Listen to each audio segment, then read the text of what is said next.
Vamos lá para a pergunta da nossa enquete, para abrir o nosso assunto do dia aqui no nosso estúdio. E aí, você esquece de beber água no seu dia a dia, com a sua rotina corrida aí?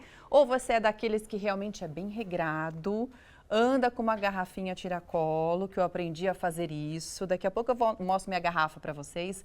Tá ali no cantinho, que é para não aparecer aqui no estúdio, né? Mas eu sempre tô ali, olha, com a minha garrafinha.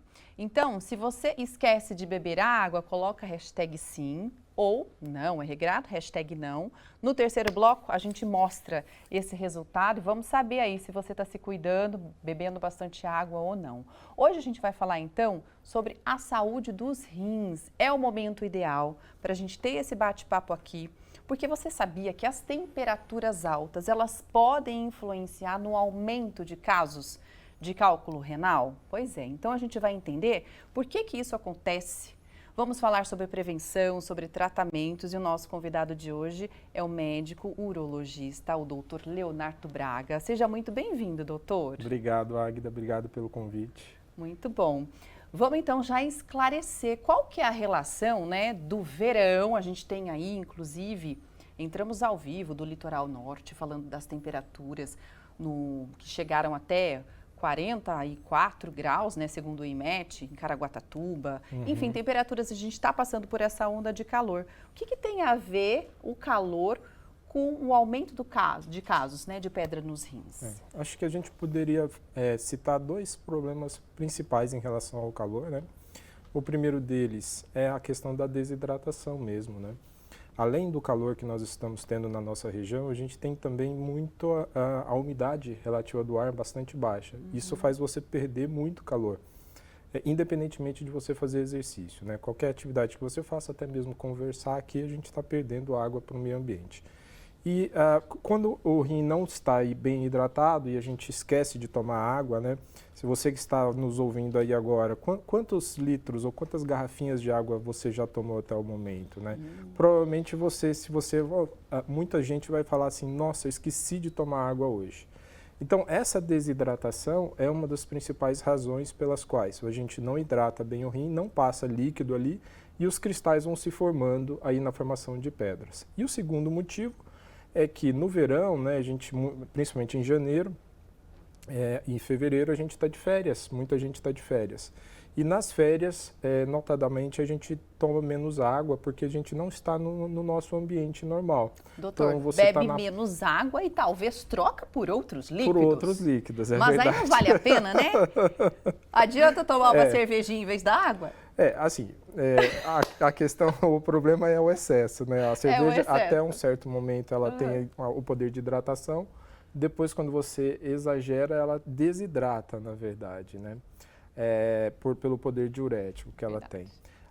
Os refrigerantes, as pesquisas são bastante controversas, até que ponto os refrigerantes possam prevenir ou aumentar, né? Mas, a princípio, os estudos mais robustos falam que os refrigerantes aumentam porque eles contêm muito oxalato e muitos conservantes que aumentam aí a formação de pedras nos rins, né? Nossa. Então tem que beber água, minha gente. Né? É o mais saudável para a nossa vida. Dr. Leonardo falou um pouquinho sobre a questão da formação dos cristais nos rins, né? Explica melhor, doutor.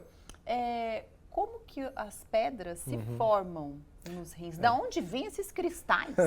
Não, o rim, ele é um órgão que vai ter que filtrar tudo que a gente está comendo em excesso, né? Sim. Então, vai passar ali por ele sódio, potássio, cálcio, ácido úrico e todos os minerais que estão em excesso no nosso corpo para poder balancear tudo isso. Quando você não toma água adequadamente, esses cristais, eles vão se juntar, né, na formação de microlitias ou microcristais, e esses microcristais posteriormente podem eventualmente formar uma pedra. Logicamente não são todos os pacientes que vão formar essa pedra, né? Existem alguns com uma tendência familiar maior a se formar, mas sem dúvida, por exemplo, os obesos, né? É um fator de risco importante, né? Os diabéticos, por exemplo, são um grupo de risco importante aí para a formação de pedras nos rins. Ótimo. Agora, a gente sabe que, pelo menos dizem, né, gente, que a cólica renal é uma das dores, se não a mais intensa que um ser humano pode passar. E eu acredito, assim, que pode ser muito parecido também com a dor quando a gente vai ter um bebê, né? Aquelas contrações horrorosas e tal. Os homens, né, que tiveram esse privilégio de não ter a contração, que já tiveram a cólica renal, sabem mais ou menos como que funciona um trabalho de parto, né? Então, realmente, a gente tem que ter força. Mas antes de chegar a essa dor muito intensa, é possível identificar se um paciente, se uma pessoa já tem as pedras nos rins? E eu criei essa pergunta porque no final de semana meu pai me liga, isso aconteceu de verdade, gente. Falou assim, o seu irmão Leonardo operou, teve que sair correndo às pressas, operou porque estava com pedra nos rins, né, com cálculo renal e uma dor insuportável. Eu falei assim, Leonardo? Novo, né? Pessoa saudável, até então a gente sabe que parece que bebe água, né, Léo? Ele está assistindo, porque eu falei para ele assistir o programa de hoje. E ele não tinha sintoma nenhum. E realmente não dá sintoma? A maioria das vezes, Águida, o paciente, quando a pedra está nos rins, o paciente não sente nenhum sintoma. São raras as vezes que ele vai ter. Na verdade, ele vai ter o sintoma mesmo quando a pedra acontece, igual o meu xará, o Leonardo aí, ela desceu e ficou presa no caninho que liga o rim até a bexiga, que chama-se ureter. Como é exatamente essa dor aí que a gente está vendo aí no monitor, né? É uma dor muito parecida, uma dor aguda que faz você acordar ou sair, não tem uma posição adequada. Muitas vezes você tem náusea e vômito associado. Não é todas as vezes que vai ter sangue na urina. A dor é desesperadora. Muitas vezes, se você pergunta para uma mulher que teve parto normal, sem anestesia, ela fala que a dor da cólica renal é mais forte do que a dor do parto. Né? Eu não sei se também por conta do filho ela ganha um presente, e no caso da dor do rim ela não tem esse presente, mas muitas falam que é pior, né? Quando você pergunta para o paciente de 0 a 10 quanto está doendo, muitos respondem, está doendo 11, doutor. Né, de 0 a 10, 10 a dor mais forte que ele já sentiu. Então, realmente é muito intensa mesmo. E em relação ao que ele poderia ser feito, né, é um exame de triagem, como um ultrassom de abdômen, né, um ultrassom de rins e vias urinárias, como que poderia se fosse identificar. Uma triagem. O paciente que vai no meu consultório, normalmente eu peço um ultrassom para a gente poder ter uma ideia se ele tem alguma pedra ou não, né? Até para poder orientar. Esse é um paciente que tem, principalmente se ele tem um antecedente familiar, por exemplo, porque quem tem antecedente familiar, ele tem mais chance de ter pedra nos rins. Então, esse paciente vale muito a pena fazer um exame de triagem, ultrassom, por exemplo, para saber se ele tem alguma pedrinha ali já se formando, né? Legal. Olha, seguinte, o Dr. Leonardo vai ficar com a gente hoje, então, para falar sobre cólica renal, pedra nos rins. Pode mandar a sua dúvida aqui, 99716-7989. Nos próximos blocos, a gente já começa, tá bom? A responder as perguntas que estão chegando. Aqui no estúdio, a gente volta a falar sobre pedra nos rins e como nós podemos prevenir essa situação, porque realmente a gente já aprendeu que é uma das dores mais intensas que um ser humano pode passar, né? E aí, você pode participar com a gente mandando a sua pergunta, daqui a pouco a gente começa já respondendo, tá? Tá chegando bastante coisa. Ou também respondendo a enquete de hoje pelo nosso WhatsApp. E a pergunta é assim, ó, você esquece de tomar água durante a sua rotina, durante o seu dia, no trabalho, em casa, enfim? Hashtag sim, hashtag não. Eu vou colocar hashtag não, hein? Que eu tô bem regradinha, tô bem centrada mesmo, porque a gente tem que beber água, faz bem para tudo, né?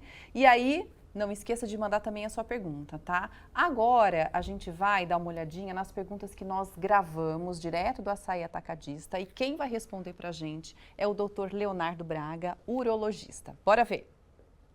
Vamos conversar agora com a dona Virgilina, que super curte o programa, né, dona Virgilina? É verdade. Fico muito feliz. Dias. Muito obrigado, viu? Obrigada. De coração a gente agradece, tá bom? Dona Virgilina, nosso assunto hoje é pedra nos rins, um assunto que falam que é a pior dor que existe no mundo. Você conhece alguém que tenha?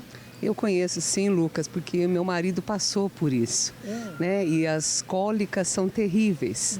Então, se você não se hidratar, infelizmente, você não expele ela. E ele tem o hábito de beber água? Agora muito mais. Aprendeu na dor. Aprendeu na dor. Porque faz toda a diferença. Vamos perguntar para o nosso convidado, é importante a gente beber água constantemente? Porque às vezes a gente pensa assim, tem que beber 2 litros de água no dia. Aí você bebe meio litro, não divide isso. É importante porcionar durante o dia? Ó, que legal. Aproveitei, gente, para pegar aqui a minha garrafa d'água, né, para mostrar para vocês que eu achei muito legal essa invenção, porque aí você bebe um pouquinho, olha só, das 8 às 9, esse tantinho, das 9 às 10 mais um tantinho, se quiserem colocar aqui na fechada, tá vendo? Ó que legal, né? Isso ajuda de fato, doutor? Ou é só comercial, é só para vender garrafa? Não, ajuda realmente de fato, né? Inclusive, minha afilhada pediu uma garrafa dessa de Natal. Imagina o orgulho do padrinho urologista quando ela fez esse pedido. E eu acho que o mais importante que o Lucas perguntou, né, Lucas, é exatamente essa questão de você parcelar as tomadas de água ao longo do dia. Não adianta você hidratar 2 litros de água à noite, por exemplo, ou de manhã, e deixar o rim desidratado no outro período. Por quê? Vai formar, lógico, é melhor tomar 2 litros de algum período do que não tomar água, mas o outro período todo ele vai ficar desidratado. Então vai formar a formação de cristais ali. Vamos imaginar um copo em que você coloca um pouquinho de sal no copo.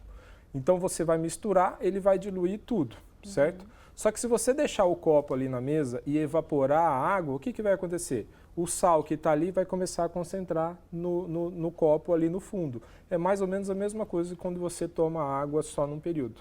Depois vai evaporar e você vai acabar formando o soluto, né? Os cristais ali dentro do rim.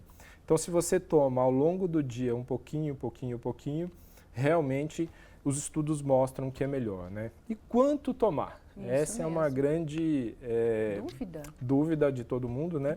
A questão aí é muito difícil você calcular isso, porque cada um tem um peso, mulheres, homens, cada um faz um tipo de exercício, né? Cada um tem um tipo de trabalho. Acho que o ideal é você ter mais ou menos 2 litros de urina ao longo do dia, mas isso também é muito difícil de calcular. Eu acho que o mais importante, o mais fácil de você saber se você está sendo bem hidratado ou não, é você imaginar assim, todas as vezes que você for fazer xixi, se a urina está um pouco amarelada, você está desidratado, tá? Essa urina precisa estar clarinha. Se ela está clarinha todas as vezes, você está tomando água adequadamente. E você vai perceber que para isso acontecer, nesse calor que nós estamos tendo, pelo menos 2,5 litros no mínimo, se você não faz exercício, para você realmente ter essa urina bem clarinha. Nossa, então beber água é uma das principais formas de prevenção para cálculos renais, né, doutor? Sim, sem dúvida nenhuma. Outras formas de prevenção, né, que a gente pode comentar aqui, né, é uma dieta saudável, né, lembrando que eu comentei que a obesidade é um fator de risco, então a dieta saudável vai diminuir a formação de pedras. E a gente pode dizer que a suplementação de cálcio, né, os estudos mostram que aumentem até 20% a formação de pedras. Aí a gente tem que ter o bom senso, por exemplo, uma mulher que tem muita osteoporose, às vezes vale a pena o risco desses 20% da formação de cálculo do que ela ter osteoporose. Aí vale a pena tomar um pouquinho de suplementação de cálcio, mas a grande maioria das pessoas não. É melhor não fazer a suplementação se não tem necessidade. Vitamina C, quando você faz excesso de suplementação de vitamina C, já está comprovado que aumenta a formação de pedra nos rins, tá? Muita gente assusta, mas é verdade. Que coisa. E o excesso de sal, tá? O excesso de sal é um fator, talvez seja o principal fator com que a gente tenha ao aumento da formação de pedra nos rins. Por quê? O excesso de sal, o que o rim vai ter que fazer? Vai ter que jogar para fora. Esse sal acaba puxando, né, os solutos todos ali para dentro daquela região renal e pode formar ali um aumento na formação de pedras nos rins. Estamos numa região em que a gente tem uma colonização de minas muito, muito importante. Eu mesmo sou filho de mineiros e a gente tem o hábito de colocar um pouco mais de sal na comida, né? Então a gente tem que tomar muito cuidado com isso. E os outros trabalhos mostram também que o excesso de proteína, né, hoje a gente tem muitas dietas hiperproteicas, tem que tomar cuidado com o excesso também, porque o excesso de proteína animal também aumenta a formação de pedras, porque as proteínas, né, a carne animal, tem muito oxalato, e o oxalato é um dos principais minerais que aumentam a formação de pedra nos rins. Perfeito, doutor. Olha, a gente dá uma paradinha no assunto agora. Prometo que no próximo bloco, voltando, a gente já tira as dúvidas, que tem muita coisa chegando. Doutor, pode beber um golão de água, viu, para se preparar para o próximo bloco. Olha, aqui no estúdio a gente volta a conversar sobre saúde dos rins e um problema que aumenta agora no verão, que é a cólica renal, né? Pedra nos rins. A gente vai dar uma olhadinha no resultado da enquete, mas você pode participar mandando sua pergunta pelo WhatsApp também, tá? E aí, você esquece de tomar água ao longo do seu dia aí na sua rotina? Bora colocar o resultado? Hashtag sim ou hashtag não. Olha, ainda a maioria, hein, doutor? 52% dizendo que sim. A gente está fazendo esse programa para te lembrar o quanto é importante beber água. A gente está entrevistando aqui o médico, doutor Leonardo Braga, que é urologista. Já falou que uma das principais formas de prevenção de cálculo renal é exatamente, glute, beber bastante água, viu? Agora a gente vai dar uma olhadinha, doutor, em mais uma pergunta que a gente gravou. Tá bom. Estou aqui conversando com o seu Raimundo, que assiste o programa. Sim, todo dia. Muito ótimo. Você e a Muito Agda. obrigado. Olha, Agda, que bacana, né, minha amiga? A gente fica muito feliz. Viu? Obrigado. Eu que agradeço. Valeu mesmo. Parabéns, viu? Muito obrigado. Seu Raimundo, pedra no rim, já passou por isso? Já, faz uns 20 anos, mas já sofri um pouquinho. Depois não teve mais? Não, depois que extraí a pedra, mas depois resolveu. O senhor fez cirurgia para extrair? Não precisou porque eu expeli a pedra. O senhor sabe como que é a cirurgia para quem precisa fazer? Eu nunca fiz, Lucas, eu não fiquei sabendo, mas diz que não é tão complicado, não. Vamos entender no estúdio? Como que essa cirurgia tem vários tipos? Um beijo carinhoso para o doutor Raimundo, viu? Obrigada pela participação. E aí, doutor, vamos falar sobre os modos de tratamento e as cirurgias. Acho que é bom falar sobre o tratamento, né? Quando você está com a cólica renal, analgésicos, né, os mais potentes, anti-inflamatórios vão ser importantes para você tentar expelir igual o senhor Raimundo conseguiu aí. Lógico que as pedras menores, elas vão ter uma chance maior de sair, né? Então, pedras menores que 5 milímetros, a chance é razoavelmente grande, é 80%, 90% de você conseguir eliminá-las, né? Mas, eventualmente, pedras mesmo desse tamanho ou as pedras maiores, isso é dependente da dor que você vai sentir, você não consegue eliminar e aí você vai precisar de um tratamento cirúrgico para você poder retirar essa pedra. Na grande maioria das vezes, você faz um tratamento minimamente invasivo, né? Que a gente entra com o aparelho pelo canal da urina, chega até onde você está localizada a pedra e quebra ela com laser. E depois você precisa colocar o tão famigerado e comentado duplo J, que nada mais do que um caninho de tomar refrigerante com siliconado, com as pontas enroladas, que serve para poder proteger a via urinária ali e poder sair eventualmente coágulo, algum fragmento da pedra, né? Mas que é bastante desconfortável. A maioria dos pacientes reclamam bastante do catéter duplo J, né? Existem, obviamente, outras cirurgias para pedras maiores, em que você faz uma punção nas costas, né? Que é a nefrolitotripsia percutânea, e até mesmo videolaparoscopia, dependendo da questão da posição da pedra, do tamanho da pedra, mas isso é mais raro de precisar. Lembrando que quando a pedra está nos rins, aí o tratamento pode ser clínico, né? Por exemplo, um paciente que tem pedra de ácido úrico, existe uma medicação, né, que chama alopurinol, que pode abaixar o ácido úrico, que tem até na rede pública de saúde, e que você pode alcalinizar a urina desse paciente, ou seja, dar medicamentos que pode... bicarbonato de sódio, por exemplo, né? É algo que alcaliniza e pode dissolver a pedra todinha do paciente. Infelizmente, não é a maioria dos pacientes que tem esse tipo de pedra, né? Só 5 a 7% dos pacientes. A maioria é de oxalato, que é uma pedra mais dura e é mais difícil de dissolver, mas a gente pode fazer o uso de medicamentos à base de citrato, magnésio, que podem eventualmente ter algum favorecimento, né? Já que a maioria das pedras, 70% delas são de causa mista. Então, muitas vezes tem oxalato, tem ácido úrico junto. Então, se não dissolve toda a pedra, pode pelo menos diminuir a pedra, né? Mas o procedimento, né, inclusive fiz um hoje pela manhã, é um procedimento que a gente entra pelo canal da urina, quebra a pedra do paciente com laser e retira, né? Inclusive amanhã, às 6 horas da manhã, está agendado outro procedimento igual a esse, com um paciente que está internado no hospital. Gente, o correto mesmo é tentar fazer a prevenção, ir a um urologista, ao médico especialista mesmo, fazer exames, né? para que, se tiver, já comece a tratar antes de ter a dor. Agora a gente entra com as participações, pessoas que estão mandando depoimentos, doutor, e também fazendo perguntas. Obrigada, viu? Você que está mandando para a gente as perguntas. A gente começa com o Maurício.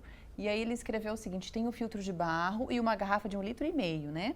Daí me policio pela garrafa, o quanto já tomei no dia. Se deixar só pelo filtro, eu esqueço de tomar água. Tá aí um sincerão, Maurício. Tá certo, Maurício. Obrigada, viu, pela sua participação. Realmente acho que é uma estratégia legal. Próxima participação vem de Taubaté e é da Lúcia. Boa tarde.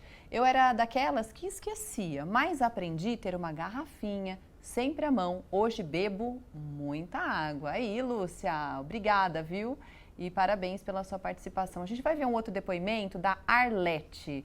Boa tarde, Águida. Estou sempre aqui almoçando com você. Obrigada, que bom. Amo beber água. Por volta das 10 horas da manhã, já bebi 2 litros de água, mesmo no inverno. Legal, Arlete. Obrigada, viu, pela sua participação. Daqui a pouquinho a gente volta mostrando mais depoimentos e também dúvidas, tá? Agora a gente volta a falar sobre prevenção à pedra nos rins. A gente está conversando aqui com o Dr. Leonardo Braga. Ele é urologista, respondendo agora as perguntas que estão chegando. Vamos lá fazer uma maratona de perguntas? Na tela, a próxima participação da Jéssica. Ela escreveu assim: doutor, bebo muita água, estou até fazendo pedrinhas de gelo para colocar na água dos meus pets. Legal, boa dica. Além de nós, temos que pensar neles também. Beijo, boa tarde, sou fã do programa. Obrigada, viu, Jéssica, pela sua participação. Vamos lá, mais participações. Elcia, ela escreveu assim: eu tomo muita água durante o dia. Estou urinando muito pouco. Pode ser retenção? Pode ser dos rins? Isso pode acontecer, doutor? É normal ou tem que ficar em alerta? Não, acho que tem que ficar em alerta, mas eu acho que na grande maioria das vezes, Águida, ela provavelmente acha que está tomando uma quantidade suficiente, mas não está. Ela está perdendo esse líquido para o meio ambiente, né? Como a umidade relativa do ar está muito baixa, ela perde muita água e não está conseguindo repor adequadamente. É lógico que existem alguns casos, né? Como aquelas de mau funcionamento renal ou mau funcionamento cardíaco, em que realmente há uma retenção urinária, retenção de líquidos, e você acaba tendo isso no seu corpo e realmente você diminui a quantidade de urina que você faz. Mas aí seria uma doença secundária, né? Eu acho que vale a pena procurar um especialista, né? Eu acho que um clínico geral, né, um nefrologista seria interessante. Mas provavelmente é pouca água que ela está tomando. A Marilena também deixou um depoimento e uma pergunta até um tanto preocupante. Ela escreveu o seguinte: doutor, minha mãe fez uma cirurgia no fêmur aos 93 anos, foi em setembro, cuidou dos rins que estavam quase parando e depois de 5 meses o xixi dela é cor de café. O que fazer? Seria o rim? E ela diz que toma pouca água. Nossa, difícil responder essa pergunta, viu, Marilena? Porque eu acho que eu precisaria de exames melhores, né? Essa cor de café, né? A gente está diante de uma urina que tem hemácias, né? Que seria sangue na urina, né? Seria interessante para a gente ter uma ideia, assim, se está saindo sangue na urina ou não, né? De uma senhora de 93 anos. A outra questão é quais as medicações que ela está fazendo uso, né? Depois de uma cirurgia de fêmur, talvez ela esteja fazendo uso de anti-inflamatórios. Nós sabemos que algumas das medicações, ou talvez ela perdeu sangue, está fazendo uso de alguma suplementação de ferro, isso altera também a coloração da urina, né? Podem ser várias hipóteses, né, doutor? De repente, 93 anos, seria interessante fazer um ultrassom para a gente ver se não tem nada que esteja ali causando também essa alteração, né? Ótimo. Vamos a mais participações? Gostei da pergunta da Selma. Ela diz o seguinte: o que acontece para a gente chegar ao ponto de fazer hemodiálise? Perfeito. É raro, né? Para você ter hemodiálise, alguns fatores de risco são interessantes serem comentados aqui, né? Então, pacientes diabéticos, pacientes hipertensos descontrolados, não os controlados, descontrolados, né?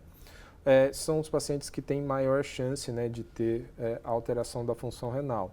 Assim como aqueles que têm alguma alteração inflamatória, né, que a gente chama de doenças inflamatórias, como lúpus, por exemplo, ou reumatológicas, né?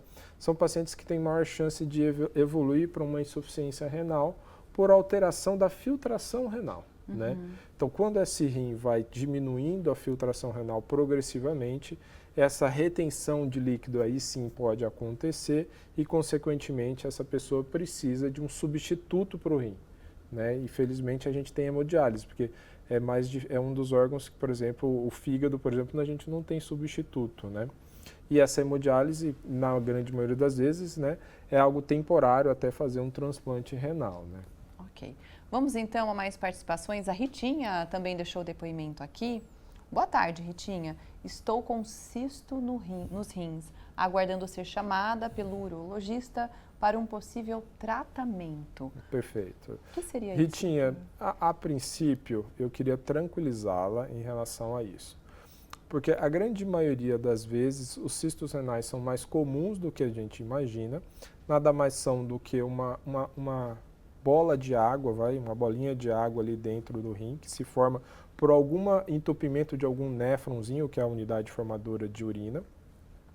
É mais comum à medida que a gente vai envelhecendo, só para vocês terem uma ideia, num paciente com mais de 70 anos, se a gente for pegar toda a população, 25 a 30% desses pacientes, dessas pessoas têm um cisto no rim, ninguém tem nenhuma dor, nenhuma alteração, nenhum sintoma. A grande maioria dos cistos renais não altera a função renal, não dão dor e não tem nenhum tratamento, tá, Ritinha? Isso é importante. A maioria das vezes é só um acompanhamento que você faz através de exame de imagem para ver se o cisto está crescendo ou não. Claro que existe uma classificação de cada cistos e existem cistos que sim, esses precisam ser tratados. Mas é raro, bem raro acontecer isso. Tem muita participação e depoimento falando sobre a questão de esquecer de beber a água. Quem mandou pra gente foi a Tânia. Obrigada, viu, querida, pelo seu depoimento de São José. E ela disse o seguinte, que ela esquecia de beber a água até que teve muitas dores, descobriu que era um cálculo renal e depois ela teve uma ideia. Há mais de 4 anos ela coloca um despertador para poder lembrar de beber a água de hora em hora e hoje ela não tem mais o problema. Existem, inclusive, até aplicativos, não é, doutor? Existem. Isso é interessante, né, para quem realmente não tem a disciplina. Lembrando, né, que quem já teve cólica renal, né, se ele não fizer um tratamento adequado, a chance dele ter uma nova cólica renal é mais do que 50%, 60% de chances dentro dos próximos 5 anos. Né? E o que é o tratamento? É se policiar em relação principalmente à questão da água e alimentação, como a gente comentou, né? Ótimo. Vamos à última participação. Helenilda, doutor Leonardo, eu tenho pedra nos rins, 5 milímetros. O que fazer para eliminar? Ela conseguiria eliminar naturalmente? Rapidamente, doutor. Sim, a princípio 5 milímetros não tem indicação cirúrgica. E eu acho que tomando água, né, existem alguns casos que você pode fazer a avaliação da urina para você poder fazer um tratamento mais efetivo, mas sem dúvida nenhuma ela conseguiria. Legal. Helenilda, olha, tô torcendo aí, tá bom? Pra você tomar bastante água, eliminar essa pedra aí que deve ser um tormento mesmo. Doutor Leonardo, eu agradeço demais a sua participação, sua vinda aqui, viu? Obrigado, viu, pelo convite. Olha, e para você que ainda não conseguiu ter a sua pergunta aqui respondida, a gente agradece todos os dias a participação, a gente lê todas as mensagens, mas infelizmente nosso tempo é curto, tá bom? Muito obrigada pela sua audiência. Amanhã a gente tem um novo programa. Lembrando, veio muita pergunta do Lucas. Cadê o Lucas e tudo mais? Ele foi fazer algumas matérias especiais. Amanhã ele não está aqui novamente, mas quinta-feira estaremos juntos novamente, tá? Amanhã eu te espero aqui com um novo programa, 1h da tarde. Um beijo para você. A gente se vê amanhã.